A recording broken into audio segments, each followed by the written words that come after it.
Welcome to this InfoWater training video. Today's video will discuss how to convert an H2OMAP water model into InfoWater. This presentation is going to include first and foremost basic instructions on how to import an H2OMAP water model into InfoWater, and then we're also going to include a basic demonstration of the import procedure so you can actually see it in action and how that process works. Because InfoWater is scheduled to sunset its H2OMAP Water software at the end of this year in 2018, we do expect there to be a number of users who are performing this procedure and converting H2OMAP water models into InfoWater, and so we wanted to have this video available to assist people in that. The good news is H2OMAP water can be automatically imported into InfoWater, and the process is fairly straightforward. I want to have a quick discussion on what does the conversion do? What are the major elements of it? Because it's important to understand this to understand what it's doing. First and foremost, in H2OMAP water, tank and reservoir elements are modeled as a single model element type, but in InfoWater, those are two different element types. So the first part of the conversion process is separating those from H2OMAP water so that they're in the separate model elements in InfoWater. Secondarily, the other big major thing is that pumps and valves are line or link elements in H2OMAP water, but in InfoWater, those line elements are converted to point elements, and then some pipelines are drawn in to represent the connection of how the link element was done in H2OMAP water. Because line elements are going to point elements, and you could have the same ID in a line and a point element, there can be potential ID conflicts in that pump valve conversion, and so the model part of the conversion procedures identifies if there are ID conflicts issue, and then it resolves those. And then lastly, because the model database in InfoWater is just a little bit different in some places than in H2OMAP water, there's slight adjustments to that just to put it in the format that InfoWater wants to see everything. But all that is done automatically in the process. So how does this process work? It's kind of nice to be able to see it. Well, step by step, the first step that you do is you open a blank InfoWater model or ArcGIS session, but the key element is do not initialize the model. The reason you do not want to initialize the model is because the import H2OMAP menu bar under project, so it's under the InfoWater menu, project, import H2OMAP. That is black before initializing, so when you see the colored arrow, but once you initialize, that turns from black to gray, which means you can't import it after a model has been initialized. So open a blank model, select under the InfoWater menu, project, import H2OMAP. Once you get that, this pop-up window that's going to ask you to specify which model file you want to import, and the model file will be an H2OMAP type. So just select your model name.h2o file. There should be in the same directory your model name.database folders you see right here, and then select open to begin the conversion process. The next thing that will happen is InfoWater will pop up the Create New InfoWater Project pop-up window, and that is where you specify what spatial projection is used for the model, as well as what the project geodatabase type is for the map file. The map file is what you actually see when you're looking at it, the model layers that are there. So if you don't know, and a lot of times when people build H2OMAP water, they may not know what spatial projection that model was made in. So what we recommend is just start with the ArcGIS default.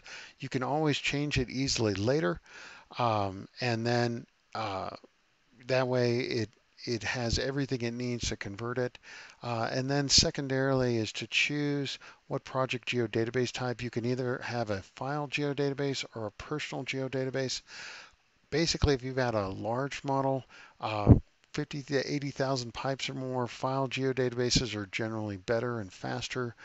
If it's less than that, pretty much you're not going to notice a whole lot of differences between the two. But if you are using ArcGIS 10.2 or lower, we still have some users that are. In the import procedure itself, we do recommend that you choose a personal geodatabase.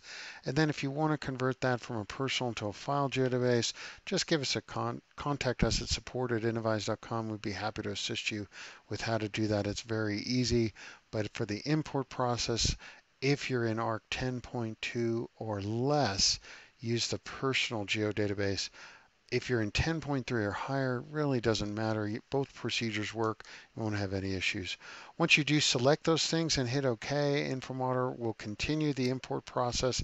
And then once you're done, you should review the message board because that is where all the notes that the software does for the conversion to show you what has happened, if there were any ID conflicts, what was changed, or if there are any issues. They're all going to show up in the message board of the software. And as you notice, that conversion process really is straightforward. Really, the only thing the user has to do, open ArcGIS and then identify the model file to be converted. Everything else is basically completed automatically by InfoWater. One last note is just note that this is a one-way conversion process because there's no import InfoWater command in H2OMAP Water. You really can't import these back. And even though there is some ways to manually convert that back, it is really difficult and has a lot of manual steps. So just basically look at this as a one-way process on there. The good news is if you have a well-constructed H2OMAP water model, it's really going to import without any issues. I've been modeling for 18.5 years now and pretty much never had any issues importing an H2OMAP water model.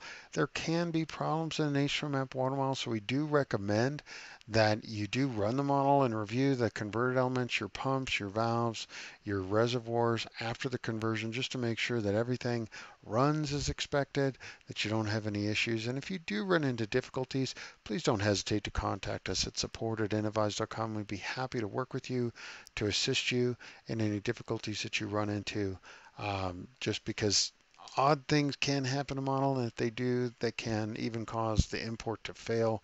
So just contact us, let us know. We'd be happy to assist you with that.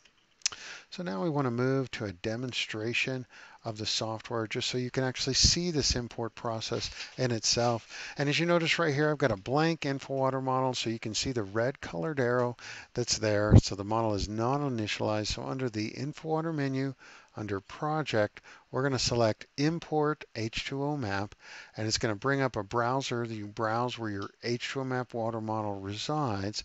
In this case, we're going to import this Spatial 2 model right here.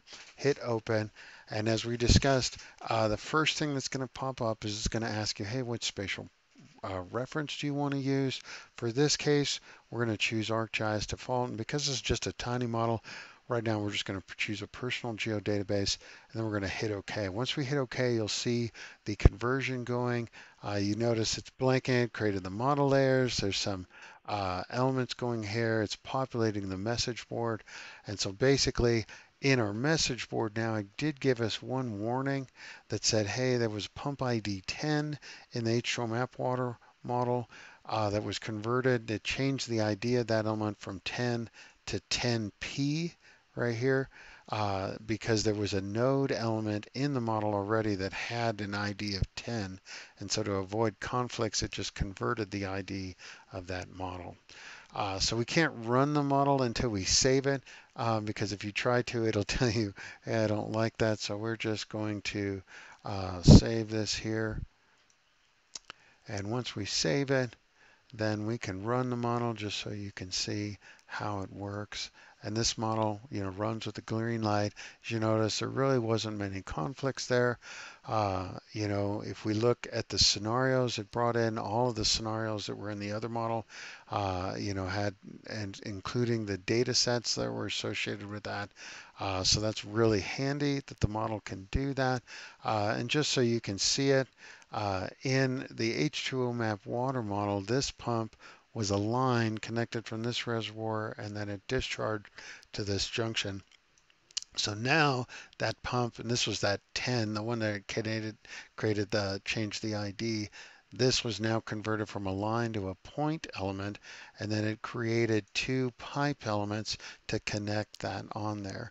The diameter of that is based on the diameter of the pump or valve element, and then the length, it just gives it a length of one with a large roughness, so there's very little head loss that'd be expected in those connecting elements. But if you had a very tiny diameter of your pump, that could cause some issues, so it's a good idea to review those and look at those just in case that you have any issues. But as you notice, this is a very straightforward process. Basically just one click, everything was there.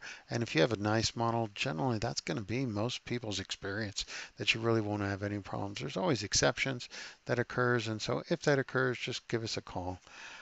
We'd be happy to help you. And the best way to reach us is to email us at support@innovise.com, or to call our main support number, which is 626-568-6869.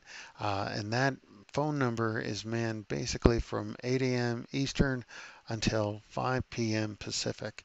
And just remember, the only stupid question that's ever out there is the only question that you never ask. Because if you never ask it, you can never get an answer. So don't be afraid to contact us, even if it seems like this is something easy. I probably should know this. Ask it. We're here to help, and we'd be very happy to assist you if you're having any problems. So again, that's how to import an H2OMAP water model into InfoWater, and as you can see, the process is really straightforward. But if you do have any problems or difficulties, contact us. We'd be happy to assist you. Thank you again, and that's your InVise training video.